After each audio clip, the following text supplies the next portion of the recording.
Dr. John Haule, thank you very much for taking your time for this conversation.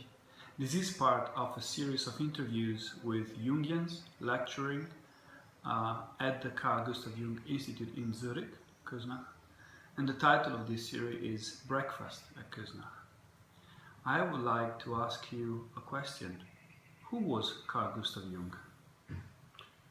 That's a good question, because I think Jung tried his best to avoid labels.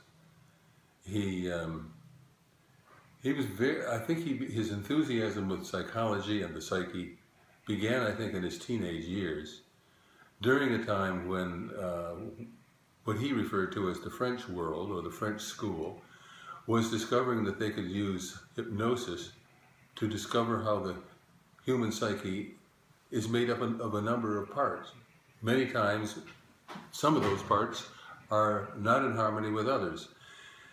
They were able to carry on two conversations with a patient, for example. One directly with the conscious patient, and the other by asking whispering questions behind the person's head. Jung became fascinated with the psyche at that time, and didn't have any idea he was going to become a psychiatrist or a psychologist, thinking only that since he had no family income to depend upon, he had to find a profession that would pay him. And so that's what took him into medicine. At the end of his medical career, he tells the story of finally picking up the psychiatry book, because he expected nothing from that realm, and read in the introduction that psychiatry was the world in which one could develop a science of the soul. He said it took him so much by surprise he had to stand up and take a few deep breaths. This seemed to be where he was called to go. And so he began in what he called the French school, studying the psyche's natural divisions, the divisions that were brought on by experiences in the person's life, minor traumas, that sort of thing. He developed the idea of complexes, a group of memories, images, and so forth, all of which occur under the influence of a certain emotional tone. He called them emotionally toned complexes. He says, and later in life he said, everybody knows we all have complexes. What most people don't know is that complexes can have us. And so in his work, he began to see how the collective, how the unconscious of an individual had both a personal level, which had to do with those minor traumas that occurred in an individual's life, or even major traumas, if they are there, and that underneath that is a deeper level of the psyche, which I think you'd have to say he developed a Darwinian interest in. Here were the propensities to perceive, to value, and to act that were inherited from the entire history of life on Earth. At one point in his writings he says, the collective unconscious, which is what we're talking about, the part of the unconscious that's not influenced by personal experiences, but comes, as it were, with birth, you might say. He said theoretically, you could peel the collective unconscious back leaf by leaf like an onion. So you would be peeling back first the human layer, and then maybe a primate layer. Underneath that, several mammalian area, and all the way through the lower animals, through the insects and so forth, all the way down to the psychology of a worm and even an amoeba. So he felt that even an amoeba, even a single-celled being, had a psychology. I think his entire view was influenced by this idea that all life on Earth is related, and that we need to understand ourselves in that context. In this, he stood against the tradition in his time that humans did not have instincts. We had culture that trained us, you might say. We come into the world unlike every other living being with a tabula rasa, an empty slate. Instead of all the primates, for example, would come into the world with a slate that was full of inherited instinctual tendencies. But the view in the early 20th century, and lasting until only the last couple of decades of the 20th century, we were encouraged to think that humans were completely different from the other animals and didn't have instincts. Culture did train us, and so we had certain expectations about how we would behave and so on, but we were different from all the others. Jung was trying to come up with a comprehensive view of the whole psyche. This led him sometimes to feel that science wasn't doing its job. He delivered lectures to his colleagues and his what's the word I'm looking for? His college fraternity, telling them, well, look, we're all studying science here. I want us to promise to go into the realms of science that science doesn't want to touch. For example, what is consciousness? How is it that consciousness divides this kind of way? You know, in those days when he was in late teen years and early 20s, pretty much every parlor in Europe and North America was used once or twice a week for seances in which a medium would try to get in touch with the souls of the dead, the ghosts of the past. People would ask to talk to their Aunt Harry or their grandfather or someone else that they might have known. And Jung's first, this enthusiasm was very great, and it raised the question of whether maybe there really is life after death. Jung tried it in his own mother's kitchen and around her kitchen table, and discovered that his cousin Helena was, Haule as she's called, was a natural medium. And they had a number of sittings in which her mediumship was clearly on evidence. And Jung used that material as his doctoral dissertation in psychiatry.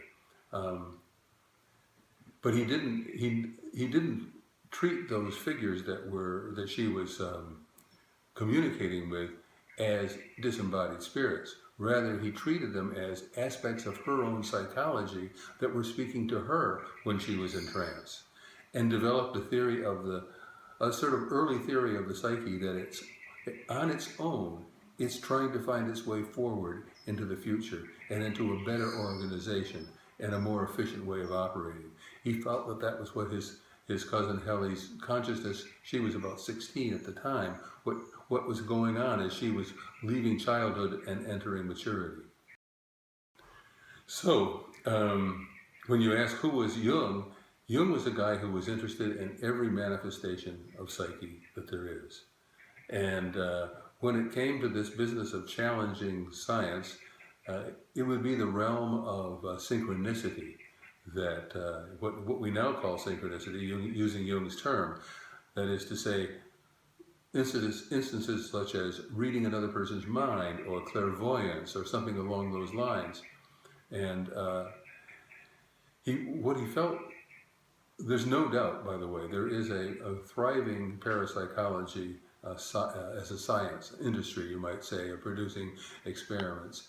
And they prove again and again that well beyond chance, our psyche has ability to know things that it shouldn't know if we were to only know things through our senses. So knowing that a son has died in war before being told, for example. These kinds of things happen all the time. And if we're going to understand consciousness, we really need to understand that. We understand how consciousness can know things that it doesn't know through the senses. Knowing through the senses is clearly, no one denies that. It's this idea of knowing when the senses are not involved that's important. And so Jung comes up with a theory of synchronicity, which basically says that the cosmos, the whole universe, is also ruled by a kind of what he calls a psychoid field. I use the word field, he didn't, he used the principle.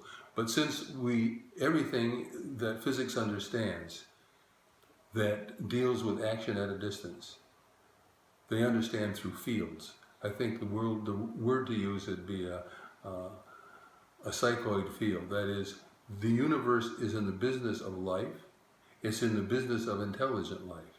So there's what Jung used the term psychoid for psyche-like.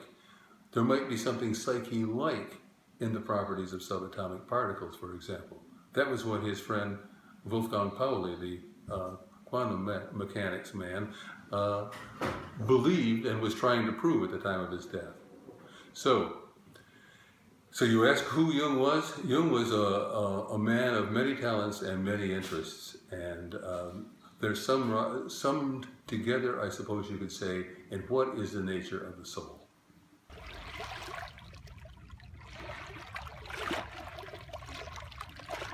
What would be Jung's relevance today? What is Jung's relevance today in 2017? I think Jung's relevance today is a little clouded at the moment, because I think that most people who you talk to would say that Jung is sort of the guru of the New Age. All of these unbelievable, things that happen. People try out one technique or another of changing their lives, and there's always some spiritual dimension alleged to belong to that, and people love to cite the things that Jung said in support of them. I'm rather upset with that picture of Jung, because in my opinion, what we're dealing with Jung is a guy who was always thinking like a scientist. Whether he was thinking about the biological foundations of the psyche, or whether we're talking about the biological implications of the cosmos. In all of these instances, Jung was very respectful of the science of his day. By the way, he's sometimes called a Lamarckian in the realm of evolution, because he had some ideas that resemble the idea that we acquire some of our talents in our lifetime and pass them on to our children. He wasn't unusual in that. Back 100 years ago, pretty much everybody thought that way. It was a mixture of what we now call Darwinism and what we call Lamarckism. Even, it's often pointed out, even Darwin was a Lamarckian in many respects with his theory. So I don't think you can reject Jung for not being an orthodox Darwinian, as we know that notion from about 1940 onward. By 1940, Jung was already 65. He already had formulated most of his theories, and they did reflect an understanding of biology and of physics that belonged to the early 20th century. That would be natural for anyone. So I think that Jung really ought to be seen as a person who sat on the edge of science, was trained scientifically, knew what he was looking at, wanted to understand things scientifically, but also did not want to be limited by I think he would say, the metaphysics behind the theories of the physicists. I mean, we live in a world where our metaphysics, unexamined metaphysics, tells us that everything that's real is material. And everything that is material, has no soul, has no capacity for thought, is not alive. I think we have a long way to go in understanding life and consciousness.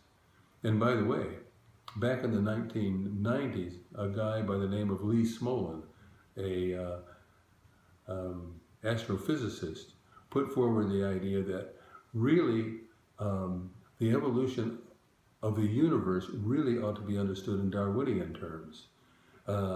Very likely this is not the only universe that has ever existed. It's very likely that new universes are created out of the material that went into black holes in old universes. And so he concluded that universes that have more black holes are likely to be better suited for survival than universes that have fewer black holes. And so, just as in Darwin, those individuals whose inheritance has made it more likely for them to survive did survive, and the others ceased to exist. So, if you look at it that way, probably a universe that gets to the state that ours is, with as much life and as much consciousness as we have, This could well be the result of generations of universes, one developing from the last and learning from the last.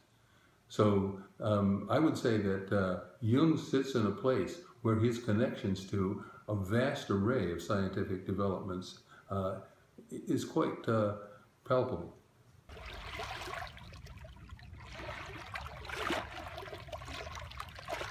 And it seems even nowadays that neuroscience is confirming some of Jung's intuition. Yes, absolutely. Especially if we look at dreams. What are dreams?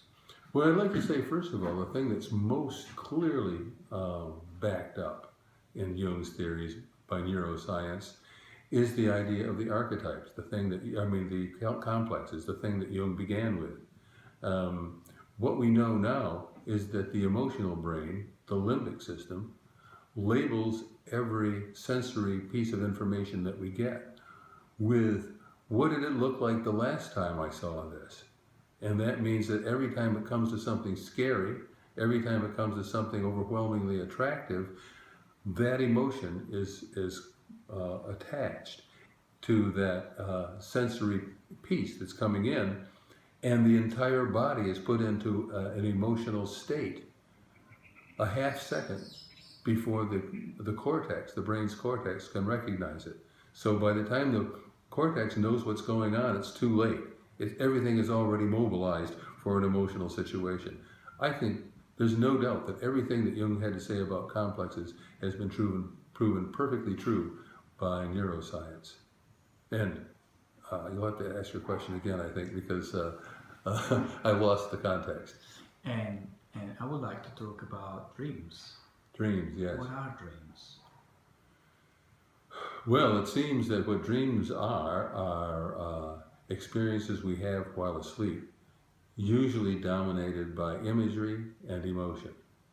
And so while we're asleep, we can say, we are as conscious, and I think the neuroscientists have demonstrated we're at least as conscious, probably even more active consciously in the realm of sleep. When we're asleep, there are mechanisms organized by the brain stem which change the neurotransmitters in the brain to the realm of sleep and dreaming, and that shuts off the tendency to act out what we're seeing, what we're experiencing in the dream bodily. Our musculature is unable to respond the way it would in waking time. So basically what we're doing is we are witnessing and participating in dramas in our that all emanating from our unconscious. Some of them have to do with recent memories, the memories of the day before perhaps, and some of them are spontaneous products from more deep in the psyche. Jung said, and I think he's right about this, but I don't think we can prove it right now, that what happens in our dreams is that our ego, in a sense, our ego perspective on the world is taken offline, and we are presented with a set of images and thoughts and so forth that come from the unconscious. And what's going on in there is a balancing process. Jung always thought that dreams should be understood as compensatory. They're compensating for one-sidedness in our conscious point of view. I think there's some evidence that that's the case. There's a emeritus professor at Harvard, for example, who says that he's worked on the neuropsychology of dreams all his life. And he says that everything that Freud said about dreams is not true. Everything that Jung said about dreams is true. Then he goes out of his way to show us that he's not a Jungian. Because Jung has that reputation, that guru of the new age, reputation that people don't want to associate with. But I think what Jung was onto is the right, he was onto the right side of most issues. And particularly with regard to dreams, the fact that they compensate for our waking experience. And so if I have one kind of experience during the day that I'm really very happy about, the dream may show an underlying doubts that I might have had for that. Jung, for example, tells the story of an accountant who came to him in the first session of analysis and announced to Jung that he was in a very good mood today because he'd come up with a very good deal that he thought was perfect in every way and actually would result in some gain in his that he would make out of the deal. The next time he came back, he reported a dream in which he was covered in dirt from his hands to his elbows. And the only thing he could conclude from that was that the deal was, there was something funny about that deal and he better look at it again. He did look at it and found there was something fraudulent in the deal that he hadn't noticed the first time. So Jung said, that's the kind of dream that shows that the unconscious is thinking and it's more aware of what the ego is up to during waking life than we ever thought possible. So dreams are something like that. They bring up all sorts of things from the past and from our inherited psyche, our collective unconscious, that try to bring us into harmony. Jung understood the human life as being a process in which the ego, the conscious center of the psyche, is always in a sort of battle, if you will, or a struggle with the unconscious, which stands for wholeness. The unconscious wants us to be whole. Going back to that image of the collective unconscious that can be peeled back like the leaves of an onion until you get down to the psychology of an amoeba, we can say this: an amoeba has no ego. I think we're pretty sure about that. And so, but everything, the ego, the amoeba is made up of billions of independent molecules that are always acting in concert with one another. There's no brain to organize them in an amoeba, there's no nervous system, but the whole thing is organized for its own survival and for its own best interest as a whole. That operating from a holistic perspective is what our unconscious does too. What Jung calls our self, as opposed to our ego, is always interested in getting to the point, bringing us all into a place of harmony. And the ego sometimes is likely to go off on some ambitious project or off on a course of out of fear because he's running away from something. And the self will, through the dreams, will try to bring us back into harmony with ourselves. And it's best to look at our dreams that way, that they are trying to give us information that our ego would be better off knowing.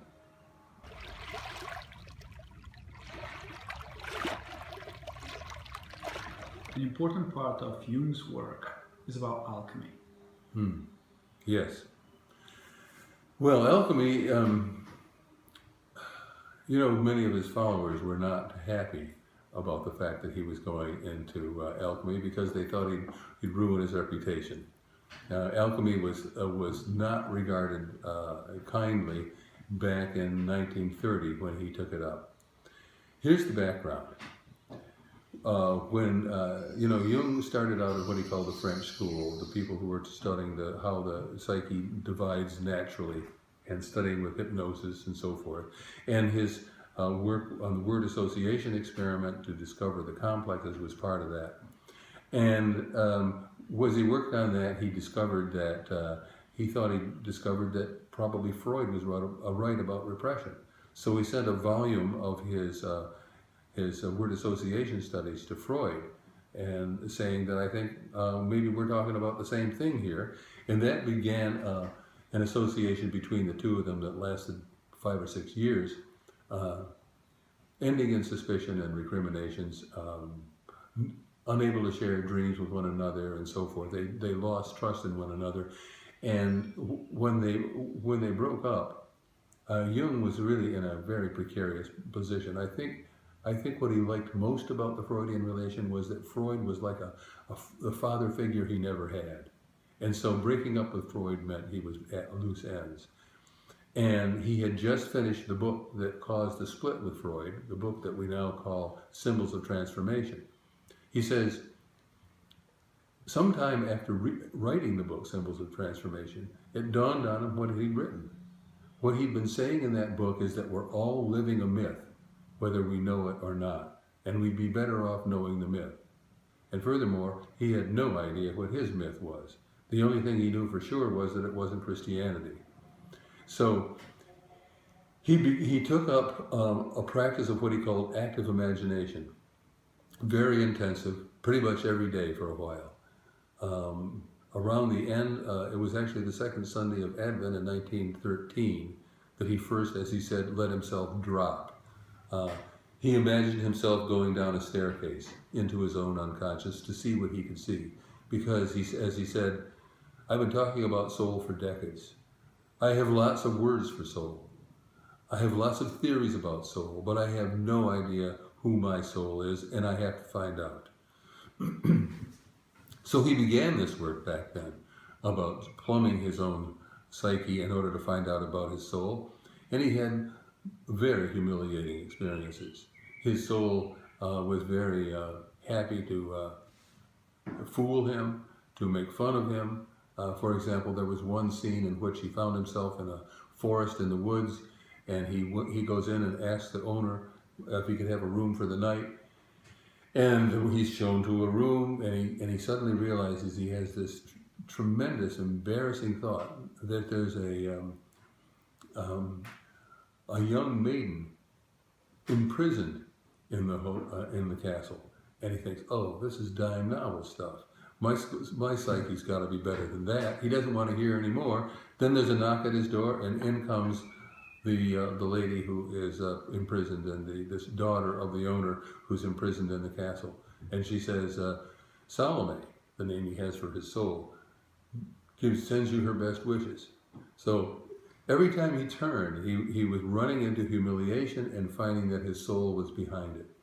And so after about 17 years of work on this, he was beginning to think maybe there was not going to be any coherence, any coming together of his own psychic material, a sense of having a psyche that had a center and could be depended on. Maybe he was going to go psychotic after all. At that point, he received in the mail a document translated from Chinese into German, translated by his friend Richard Wilhelm, who was a sinologist, and it was called The Secret of the Golden Flower, and it was an alchemical document. And as he read that and wrote a commentary on it, he realized alchemy may solve the problem, because look what's going on here. I've been practicing active imagination. That means that I have been leaving the world of beta consciousness, the hectic world that we live in every day, that we need to be changeable constantly, because driving on the interstate, for example, we need to have our consciousness free to see everything that's happening in the moment. So he would reduce his psychological state to alpha consciousness, which is the consciousness of dreaming, and while being in an awake state there, a sort of reverie, he would see these images from his unconscious. And he really took them seriously. He got involved. He got embarrassed. He got concerned. There was a god he called Izdubar, for example, who died because Jung had killed him with scientific knowledge. And he paced up and down all night, he said, trying to see what he could do for this god. God wasn't completely dead, and he wanted to see if he could save him. So he took everything that he faced at a very serious level. He often called that the moral dimension of dream work. If you go into what your unconscious is providing, you have a moral obligation to take it seriously and do something about it. Do something in your life that reflects your understanding of what your unconscious is telling you. So this is what he was doing, and what he discovered in alchemy was the alchemists were all using what they called vera imaginatio, true imagination. And that meant an imagination that was guided by God, guided by an unseen other who would talk to them in their states. So what they were doing in their laboratories, where they were doing active imagination and projecting onto the materials in their laboratory the issues in their own psychology. So they were working on what Jung would call an individuation project. The goal of this work is always individuation for Jung. That is to bring ourselves together in a way in which our conscious life is creatively related to our collective unconscious on the inside and adequately related to the public world on the outside. So to do those two jobs is to follow a path of individuation. He felt that the alchemists were unconscious psychologists. They had found the way to follow their own unconscious material in the direction of individuation, and that he needed to be, and they did it because they took their the images that arose in their active imaginations, in their vera imaginatio, as real, as given by God, and that they needed to be taken very, very seriously. So what he found in alchemy was the practices of an earlier culture, not the materialistic, God-absent culture that we live in, but a world in which, he said, the substances these people were working with were as much spiritual as they were material. And so there was something about the whole process that was fulfilling for a man of the 20th century who was concerned at this materialistic paganism that we are living in. Materialistic paganism is a term he used in his 1925 seminar, where he sort of explained to his followers where he got the main ideas of his psychology. So alchemy was therefore extremely important for Jung, and if you follow the alchemists, you'll see that most of them were interested in changing their world, that they wanted, in fact, one way that they had of seeing what they were doing was that Christ had come to save our souls. But he didn't finish the job. He should have saved the cosmos. He should have saved the universe. And by working with metals in their laboratory, they were trying to find out how matter could be transmogrified, and how the spirit that's trapped in matter could become not so much any longer a prisoner as an active worker in the interests of the wholeness and the success of the universe as altogether. So I think Jung was also really an alchemist in the sense that he wanted to transform the world. An example of it would be the theory of synchronicity that I described before. This gives us a universe that's alive. Gives us a universe that's in the business of creating life and in the business of experimenting with life and with consciousness. This is the world that Jung really was living in. This is the world that he was trying to recreate when he built what he called his tower on the upper lake of Zurich, built in a very medieval sense of stone and without electricity or gas, living in a very primitive fashion. This is where he went to do most of his writing. He was trying to live somewhat the way the alchemists did, because he was trying to transform the world much as the alchemists were doing.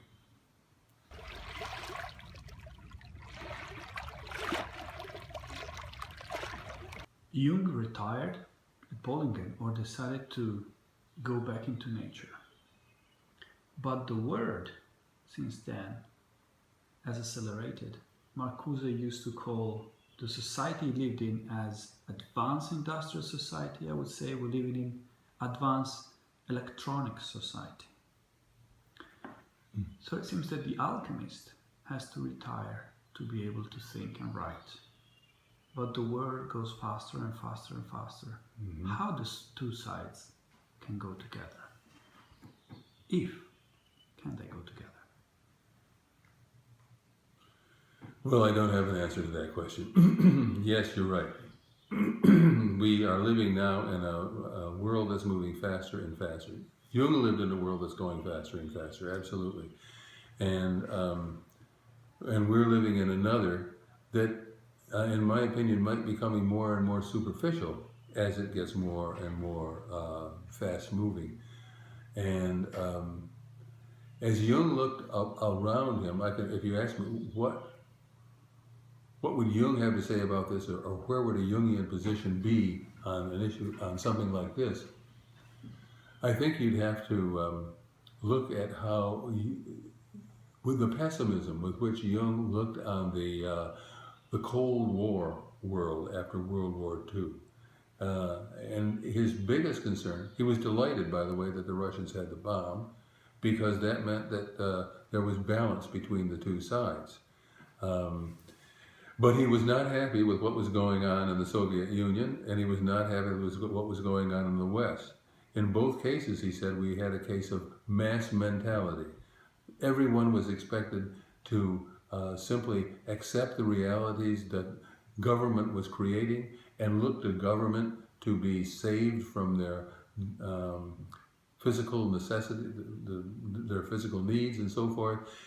And in the process, there was no individuality left for most people. And he thought, we have to get out of that. And what he described, he wrote a book entitled The Undiscovered Self, which was his attempt to write a popular book, which would deal with the problems of the present.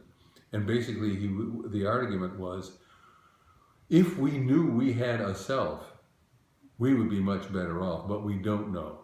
And so he talked about the self as being undiscovered and that it needs to be discovered. He sort of implied in there that each of us needs to have something like a religious experience, something that comes through in a way that is unlike anything in ordinary life, but with a compelling sense of reality to it. I think, for example, of something almost of a psychedelic nature. That is to say, a sort of revelation that nature is not what we thought. It's far more powerful and far more promising, and I'm in relation to this world. I have a relationship to this living world that I'm in. So to do that would be for each individual to begin to go on a sort of individuation journey, paying attention to this reality that had been impressed on him, and trying to work out how to live that. He said, we can only stand up against the organized mass-mindedness around us if we have an equally organized sense of who we are. That's the thing that's missing. That's what we need. And I would say, in answer to your question, we need it even more now with the electronics revolution that we are in. Thank you very much. All right. It's been a true pleasure to hear to what you have to say. I was delighted to be asked, and I hope I've made myself clear to the audience. Thank you. Okay, you're welcome.